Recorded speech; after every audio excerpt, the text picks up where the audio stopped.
السلام علیکم، کیسے ہیں آپ سب لوگ؟ آئی ہوپ کہ آپ سب ٹھیک ہوں گے اور خوش ہوں گے۔ سٹوری سنانے سے پہلے آپ سے ریکویسٹ ہے کہ آپ چینل کو سبسکرائب کر لیں، اور اگر ویڈیو اچھی لگے تو کامنٹس میں آ کے ضرور بتائیں۔ یہ کہانی ایک سبسکرائبر نے بھیجی ہے جو میں آپ کو انہی کی زبانی سنا رہی ہوں۔ آج سے 40 برس پرانی بات ہے۔ یہ واقعہ گولی مار کا ہے جو ہم نے اپنی نانی کی زبانی سنا تھا۔ گولی مار دھوبی گھاٹ کے قریب کچے پکے مکانوں کی ایک بستی آباد تھی، جہاں ہماری نانی نے بھی اپنا مکان خریدا تھا۔ ہماری نانی کی ہر ایک سے دوستی تھی۔ وہ بہت ہی خوش اخلاق اور گھل مل کر رہنے والی عورت تھی۔ کوئی امیر ہو یا غریب، ہر ایک کو اپنا سمجھتی اور محبت سے پیش آتی۔ اسی لیے علاقے میں سب نانی کی بہت عزت کرتے تھے۔ نانی کے گھر ایک دھوبن آتی تھی جو نانا اور ماموں کے کپڑے دھوتی تھی۔ اس کا نام رشیدن تھا۔ وہ ہر ہفتے آتی، گھنٹوں نانی سے اپنے دکھ سکھ کرتی اور پھر نانا اور ماموں کے کپڑے لے کر گٹری میں باندھ کر چل پڑتی۔ رشیدن کی ایک ہی پوتی تھی جو 10 سال کی تھی اور بڑی ہی منتوں اور مرادوں سے ہوئی تھی۔ رشیدن نے اس کا نام حسینہ رکھا تھا، اور وہ لڑکی اپنے نام کی طرح واقعی بہت خوبصورت تھی۔ اس کی آنکھیں گلابی تھیں اور کتاب جیسے نقوش اس کی طرف تھے، اور جو کوئی بھی اس کو دیکھتا بس دیکھتا رہ جاتا۔ ہماری نانی نماز روزے کی پابند عورت تھی اور قرآنی آیات پہ بھی عمل کرتی، تو لوگ ان سے روحانی مسائل لے کر آتے اور وہ ان کا حل بھی بتاتے۔ میری نانی اگر کسی ایسے شخص سے ملتی جس کو نظر بد یا آسیبی سایہ ہو تو میری نانی کو پتہ چل جایا کرتا تھا۔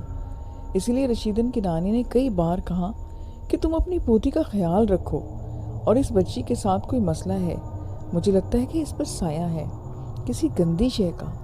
اس بچی کی آنکھیں اس قدر خوبصورت ہیں، لیکن کیا کبھی تم نے اس کی آنکھوں میں عجیب سی وحشت محسوس نہیں کی؟ مگر نانی کی بات پہ رشیدہ ہمیشہ ہنس پڑتی۔ بی بی، یہ تو صرف ضدی ہو گئی ہے، چڑچڑی سی ہے، آخر میری اور اپنے باپ کی لاڈلی ہے نا، ہر وقت اپنی منمانی کرتی ہے۔ ایک روز رشیدن آئی تو وہ بہت اداس تھی۔ اس نے بتایا کہ بی بی، آپ ٹھیک کہتے تھے، اب ہم بھی محسوس کرتے ہیں کہ اس کے ساتھ کوئی نہ کوئی بات ضرور ہے۔ حسینہ خود سے ہی باتیں کرتی رہتی ہے، سارا دن نہ کھاتی ہے نہ پیتی ہے، اور اس کی سہیلیاں اس کو پگلی بول کر چھیڑتی ہیں، تو پھر حسینہ ان کو مارنے کو دوڑتی ہے۔ کبھی روتی ہے تو کبھی ہنستی ہے، اور کبھی تو بالکل ہی فاقہ کرتی رہتی ہے۔ کبھی اتنا کاتی ہے کہ اپنا ہاتھ ہی نہیں روکتی۔ 4 بندوں کا کھانا بیٹھ کر اکیلی کھا جاتی ہے۔ نماز پڑھنے کا کہو تو کاٹ کھانے کو دوڑتی ہے اور نماز اٹھا کر پھینک دیتی ہے۔ سارا دن بال کھولے اندر باہر پاگلوں کی طرح پھرتی رہتی ہے۔ یہ باتیں بنا کر رشیدن رونے لگی اور میری نانی سے کہنے لگی کہ بی بی، آپ اس کے لیے کوئی تعویذ دھاگا پڑھ کر دیں۔ میں کوئی تعویذ نہیں دے سکتی، میری نانی نے کہا، کیونکہ میرا تعویذ اس گندی چیز پر اثر نہیں کرے گا، لیکن تم ایک صاف بوتل لانا، میں پانی دم کر کے دوں گی، تم اس کو پانی پلاتی رہنا، اللہ اپنا رحم کرے گا۔ اگلے دن نانی نے پانی دم کر کے دیا، اور اس پانی سے حسینہ کو کچھ فرق پڑا۔ وہ ایک عام انسانوں کی طرح اب کھانا کھانے لگی تھی۔ نانی نے رشیدن سے کہا کہ دیکھو، اسے زیادہ تنگ مت کرنا، میرے حساب کے مطابق یہ بہت زیادہ خطرناک چیز ہے، بہتر یہ رہے گا تم اپنی پوتی کو اس کے اس حال پر چھوڑ دو۔ مگر حسینہ کا باپ تو مختلف عاملوں کے پاس جاتا رہا، جس کی وجہ سے حسینہ ضدی اور خونخوار ہو گئی۔ پہلے تو وہ گھر کے کسی فرد کو نقصان نہیں پہنچاتی تھی، مگر اب تو وہ مرنے مارنے پر آ گئی۔ ایک دن اس نے اپنی ماں کو بری طرح زخمی کر دیا، کیونکہ وہ بار بار اس پہ کچھ پڑھ پڑھ کر پھونک رہی تھی۔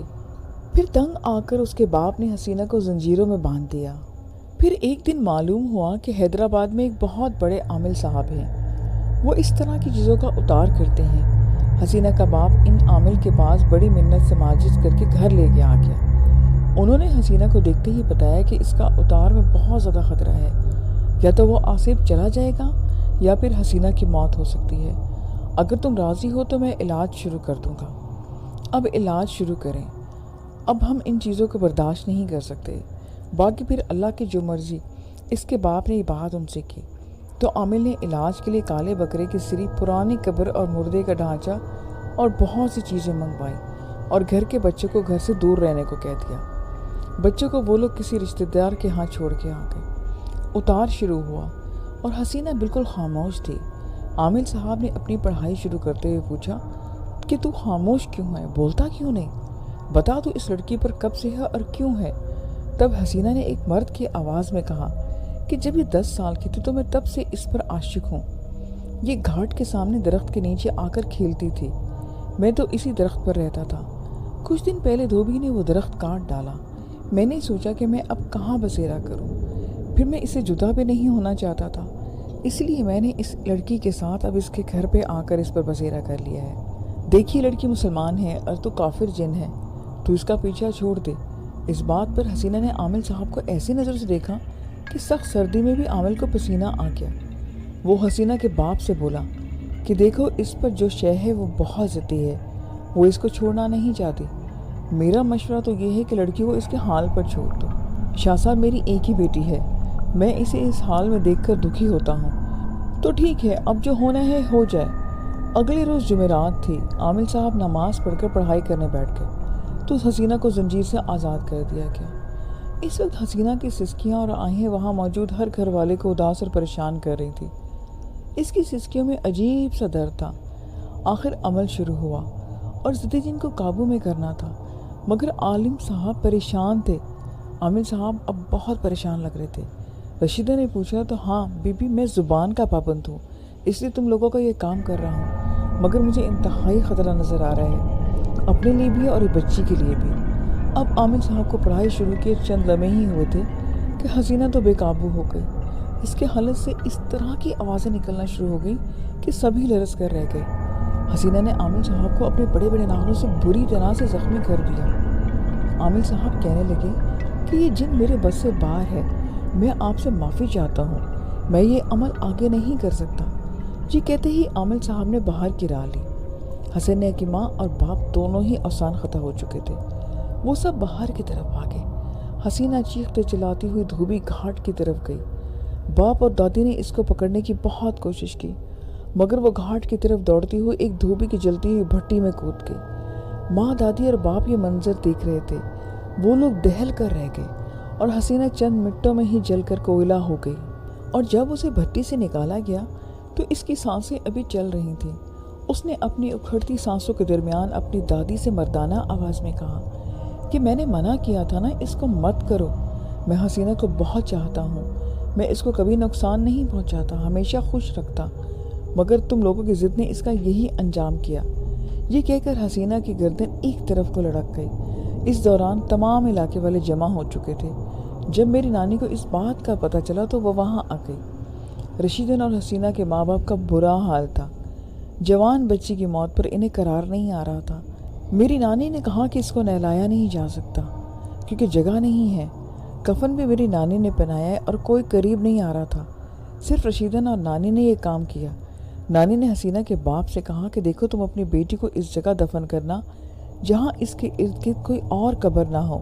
پھر اس کا جنازہ اٹھا اور ساری رات اس علاقے میں ایک خوف طاری رہا۔ بعد میں اس بھٹی سے حسینہ کے سسکنے کی آوازیں آتی تھیں جس میں کود کر اس نے جان دی تھی۔ اب اس علاقے میں دھوبیوں نے وہ بھٹی بند کر کے دوسری جگہ نئی بھٹی بنا لی تھی۔ مغرب کے بعد گھاٹ پر ویرانی چھا جاتی اور وہاں عجیب و غریب چیخ و پکار مچ جاتی تھی۔ ڈر کے مارے لوگوں نے اس گھاٹ کو چھوڑ کر اپنے گھروں کے سامنے گھاٹ بنا لیا۔ کچھ دن بعد حسینہ کا باپ جب اپنی بیٹی کی محبت میں روتا ہوا قبر پر گیا تو یہ دیکھ کر حیران رہ گیا کہ وہاں تو قبر کا نشان تک نہ تھا۔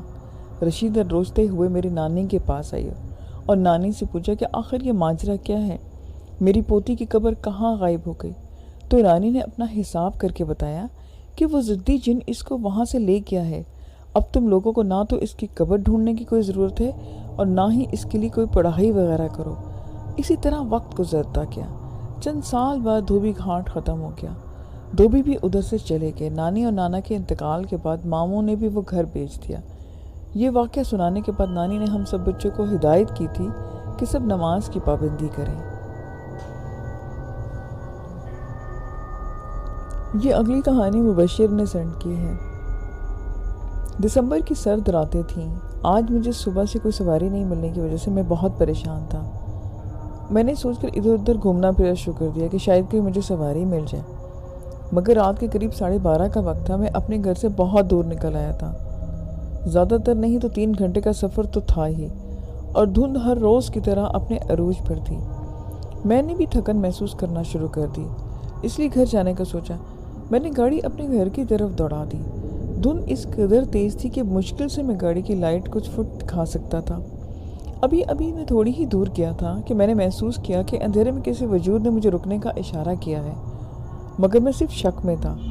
اپنے شک کو یقین میں بدلنے کے لیے میں نے گاڑی کی بیک میں ایک خوشی کا اظہار ہوا، کیونکہ وہ کوئی عورت تھی جو کسی سواری کا انتظار کر رہی تھی۔ مجھے تھوڑا آگے تک جانا ہے، کیا آپ مجھے چھوڑ دیں گے؟ اس عورت نے خود کو مکمل طور پر لپیٹا ہوا تھا، یہاں تک کہ اس کا چہرہ بھی نظر نہیں آ رہا تھا۔ میں اس کی عورتوں والی آواز سن کر پرساریت سے چونکا۔ میں نے کہا کہ میں آپ کو آپ کی منزل تک چھوڑ دوں گا۔ یہ کہتے ہوئے میں نے اس عورت کے لیے گاڑی کا پچھلا ڈور کھول دیا اور وہ بھی جلدی سے گاڑی میں بیٹھ گئی۔ میں نے گاڑی کی سپیڈ بڑھا دی۔ میرے پورے راستے میں صرف ایک ہی جگہ آبادی آتی تھی، اور وہ بھی ایک ادھر ہاسٹل جو کہ راستے میں ہی بنایا گیا تھا۔ میں ابھی اسے بہت پیچھے تھا۔ چلتے ہوئے اچانک گاڑی نے ایک جھٹکا لیا اور میری بھی سانس اٹک گئی۔ شاید گاڑی کا ٹائر پنچر ہو گیا تھا۔ تھوڑی دیر لگی کہ آپ ریلیکس ہو کر بیٹھے، میں نے گاڑی سے اترتے ہوئے اس عورت کو کہا، مگر نہ جواب ہاں میں تھا اور نہ نہ میں۔ میں بھی خاموشی سے اتر گیا۔ کچھ تو عجیب ہے، مگر کیا تھا؟ یہی سوچتے ہوئے میں نے گاڑی کا ٹائر بدلا۔ ایک ڈرائیور تھا، اس لیے یہ چیز مجھے آتی تھی۔ اسی دوران کچھ بھی عجیب نہیں ہوا۔ میں واپس آ کر گاڑی میں بیٹھا اور سفر شروع کر دیا۔ میں حیران تھا کہ ایک عورت، وہ بھی آدھی رات کو، اور کہاں اور کیسے۔ اس کی خاموشی کی وجہ میں سمجھ سکتا تھا کہ یا شاید رات میں ایک مرد کے ساتھ وہ کمفرٹیبل فیل نہیں کر رہی۔ اب میں ہاسٹل کے سامنے سے گزر رہا تھا۔ فٹ پاتھ پر لگے ہوئے بڑے بڑے روشن دان اپنی روشنی سے دھند کو مات دینے کی کوشش کر رہے تھے، مگر روشنی اتنی ضرور تھی کہ سڑک دکھائی دے سکے۔ تبھی مجھے ایک ڈاکٹر دکھائی دی جس نے اپنا اوور آل پہنا ہوا تھا۔ میں نے شکر کیا کہ مجھے کوئی تو ملا۔ میری گاڑی سے قریب آتے ہی وہ بیک ڈور کھولتے ہوئے ڈاکٹر بولی، مگر اس سے پہلے کہ میں کچھ پوچھتا میں نے ڈاکٹر کی چیخ سنی اور وہ جلدی سے گاڑی کے پیچھے بیٹھنے کے بجائے گاڑی کا اگلا دروازہ کھول کر میرے ساتھ بیٹھ گئی۔ مجھے حیرت ہوئی کہ ڈاکٹر کی حالت دیکھ کر اس نے آنکھیں بند کر لی اور جلدی جلدی منہ میں کچھ پڑنے لگی۔ وہ صرف اپنے ہی نہیں میرے اوپر بھی پڑھ کر پھونک رہی تھی۔ مجھے حیرت ہوئی اور ساتھ ہی دل میں ہنسی بھی آئی۔ خیر میں نے سفر شروع کر دیا۔ ماما مجھے بہت ڈر لگ رہا ہے، آپ پلیز مجھ سے کچھ دیر بات کر لیں۔ اس لڑکی نے جو کہ پورے گھنٹے سے فون پر لگی ہوئی تھی پھر سے ضد ہو کر التجا کی، مگر شاید اگلا بھی اس کی حرکت سے تنگ آ گیا تھا اور اس نے کال کٹ کر دی۔ میرا نام ڈاکٹر سائمہ ہے اور میں اس ہاسپٹل میں جاب کرتی ہوں، مگر آج مجبوراً مجھے ایک ڈاکٹر کی ریپلیسمنٹ تھی جو مجھے کرنا پڑی، اور اسی وجہ سے پہلی بار میں اتنا ڈر لگا کیونکہ میں کبھی اتنی رات کو باہر نہیں رہی۔ ڈاکٹر سائمہ نے اپنی کنڈیشن بتائی اور مجھے بھی اس کی گھبراہٹ کی یہی وجہ لگ رہی تھی۔ خیر وہ بہت باتونی عورت تھی، اس بات کا اندازہ مجھے پہلے ہی ہو گیا تھا، اوپر سے وہ ڈری بھی بہت تھی۔ میری بھی اس سے اچھی خاصی باتیں ہوتی رہیں۔ اس دوران اس عورت کو میں نے نظروں میں رکھا جو کہ بدستور اپنے آپ کو لپیٹے بیٹھی تھی، مگر میں نے محسوس کیا کہ ڈاکٹر سائمہ پیچھے دیکھنے سے گھبرا رہی ہیں۔ رکو، مجھے بس یہیں اترنا ہے۔ میں نے گاڑی چلاتے ہوئے پھر سے اس عورت کی آواز سنی، مگر ہے کیا یہاں؟ تو دور دور تک آبادی کا نام و نشان تک نہیں ہے، بلکہ ایک بہت ہی پرانا اور بوسیدہ قبرستان تھا۔ وہ تو میں اس جگہ کو اچھی طرح جانتا تھا، وہاں کے کئی قصے مشہور تھے، لیکن آپ یہاں کیسے اور کیوں؟ اس سے پہلے کہ میں کچھ اور بولتا میری آواز ہی اندر دب گئی۔ ڈاکٹر سائمہ کی گھبراہٹ کی وجہ سے مجھے اب سمجھ آ رہی تھی کہ وہ کیوں گھبرا رہی تھی۔ اس عورت کی ایک آنکھ غائب تھی اور دوسری آنکھ پر تو جیسے الو کی آنکھ رکھی ہو۔ میں کچھ بولتا اس سے پہلے اس عورت نے مجھے کچھ نوٹ پکڑائے اور قبرستان کے داخل ہو گئی۔ اس عورت کا پیچھا کرنے کا شوق میرے اندر بھی پیدا ہوا، کیونکہ مجھے پتا تھا کہ قبرستان کی 4 دیواروں سے بند ہے، صرف ایک دروازہ ہے جس سے وہ عورت اندر داخل ہوئی تھی۔ آپ یہ بھی نہیں کہہ سکتے کہ قبرستان سے دوسری طرف اس کا گھر ہوگا۔ آپ کہاں جا رہے ہیں؟ مجھے اترتا دیکھ کر ڈاکٹر سائمہ گھبرائی۔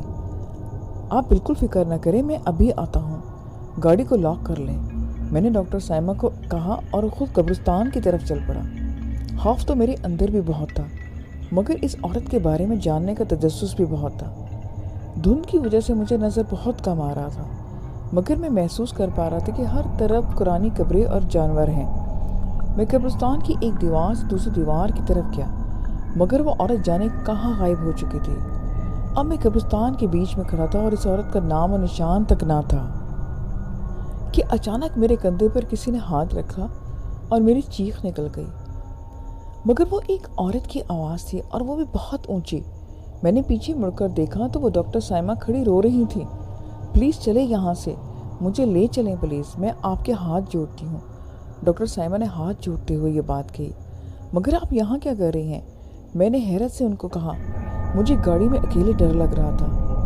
ڈاکٹر سائمہ نے مجھے یہ بات بتائی، مگر اس سے پہلے کہ میں کچھ بولتا ایک قبر گڑگڑاہٹ سے پھٹی اور اس میں وہی عورت بیٹھی ہوئی تھی۔ وہ ہوا میں اونچی ہوئی، وہ اپنی ایک آنکھ سے ہمیں گھور رہی تھی۔ اس کے گرد اچانک آگ کا الاؤ بھڑکا اور کئی چیخیں آسمان سے باتیں کرنے لگی۔ ہم نے اس کا چلہ تباہ کر دیا تھا۔ مجھے سمجھنے میں ذرا بھی دیر نہیں لگی کہ وہ ایک جادوگرنی ہے جو کوئی چلہ کر رہی ہے۔ بس پھر کیا تھا، میں نے ڈاکٹر سائمہ کا ہاتھ پکڑا جو بس دیکھ کر میری جھولی میں گر کر بے ہوش ہو چکی تھی۔ میں نے انہیں اٹھایا اور بھاگ کر اس قبرستان سے باہر نکل آیا۔ میں حیران تھا کہ اس عورت نے ہمیں زندہ کیسے چھوڑ دیا، مگر اس رات کے بعد میں نے توبہ کر لی کہ کبھی بھی ایسی جگہ بھی نہیں جاؤں گا۔ وہ دن ہے اور آج کا دن میں نے کبھی دوبارہ سے ٹیکسی بھی نہیں چلائی، کیونکہ ڈاکٹر سائمہ نے ہی مجھے ایک ریفرنس سے ایک فیکٹری میں مینیجر کی جاب دلوا دی تھی۔